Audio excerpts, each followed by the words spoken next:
Ассалому алейкум, подписчикони азиз. Имрӯз ман песочный печень тайёр намудам. Барои песочный печень маҳсулотҳои дурунаш: 2 дона тухм, 400 грамм орд, 200 грамм сливочное масло, 1 пачка разрыхлитель, 1 пачка ванилин, 200 грамм шакар.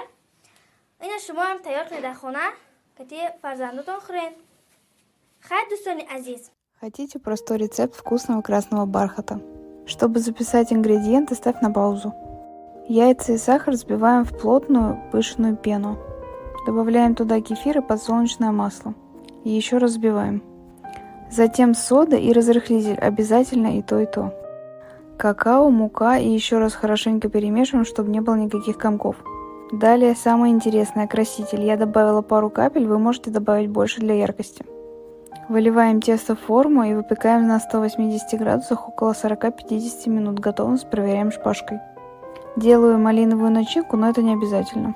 Пюре, воду и сахар довожу до кипения, добавляю крахмал и варю еще минутку. Далее простецкий крем. Творожный сыр, рикотту и сахарную пудру закидываю в миску и просто забиваю, опять же, чтобы не было комков, хорошенечко. Остывшее тесто достаю из формы и нарезаю на такое количество коржей, на которое мне нужно. Далее собираю торт. Коржи для красного бархата я никогда не пропитываю, потому что они вполне себе самодостаточны и влажные. Делаю бортики из крема и внутрь кладу начинку, чтобы она не вытекла. И повторяю так еще раз. Собранный торт обмазываю кремом и украшаю просто по-домашнему.